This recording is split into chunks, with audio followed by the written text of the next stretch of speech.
Our mission essentially is to strengthen families, and we serve the most vulnerable families and children in this state.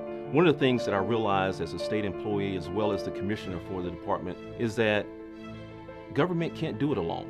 It's going to take all of us to work together, to partner together, to deal with the issues in our society. One of the things that people ask me all the time is, why do you have this faith-based alliance? There's a saying that says that 2 heads are better than one. And certainly, when we look at government can't do it alone. However, when the faith-based community comes together as well as the government, then certainly we can do some miraculous things for the citizens in our state. An important role is education and outreach. For Reverend Franklin, we believe that working with the faith community is critically important in reaching out to Georgia's most vulnerable children and families. Dr. Miles, I would agree wholeheartedly. You've got this huge passion in the faith community to try to meet the needs of people who are hurting. And Georgia's got a bunch. The statistics are unbelievable about kids going into foster care, kids who are fatherless, and the aging. I know the group because I'm a part of it in the faith community that can do something about it and wants to do something about it. This is what it's really all about.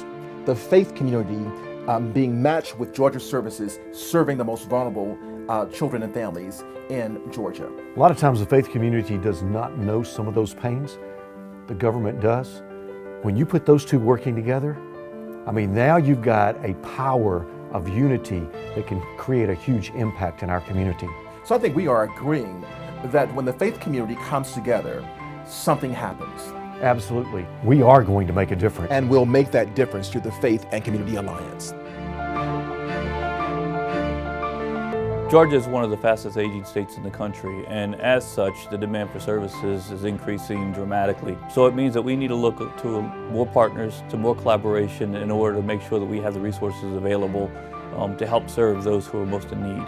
Collaboration for us means anybody who's in a community who has the ability to help us serve more people. And that's churches, it's community organizations, it's charitable groups. In aging, we do very little by ourselves. We depend upon the community for almost everything that we do, whether it's community providers who are paid to provide services or whether it's volunteers who help supplement the stuff that we do as a state agency. We're living in a time that's kind of incredible. Longevity, everybody's experiencing it. And our goal, and I would hope that everybody else's goal, is to help people live with dignity and grace in their homes and a community for as long as possible.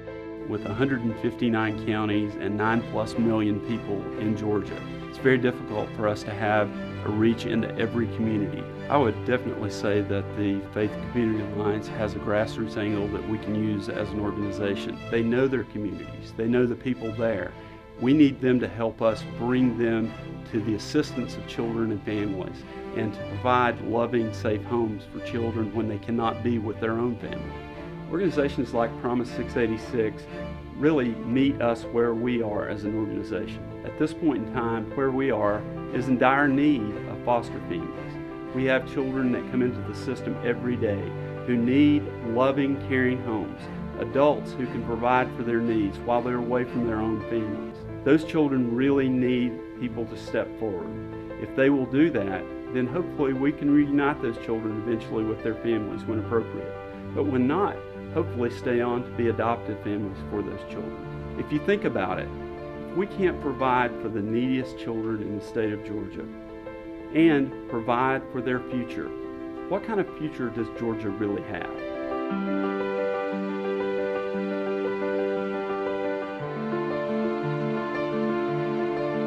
There are 9,000 foster children approximately, yet there are 10,000 churches in our state.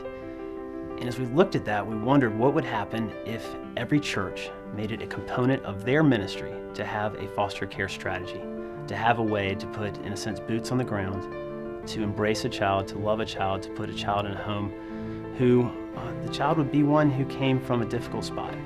And the work would be difficult and it would take a special family. But if they had the right training, and if they had approval through the state or through an agency, they'd be qualified to love that child well.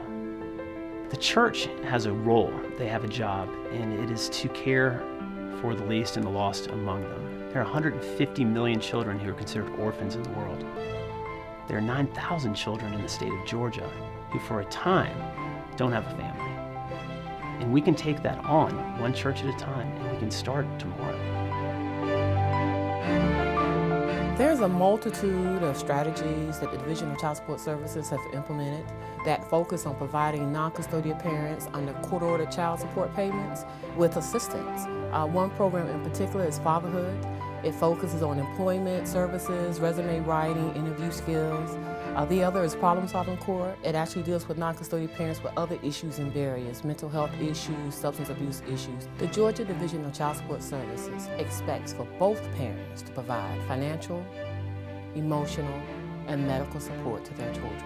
We need the Faith and Community Alliance to educate the non-custodial parents, to encourage them to communicate with us, explain their circumstances, so we can determine if we can provide them with assistance.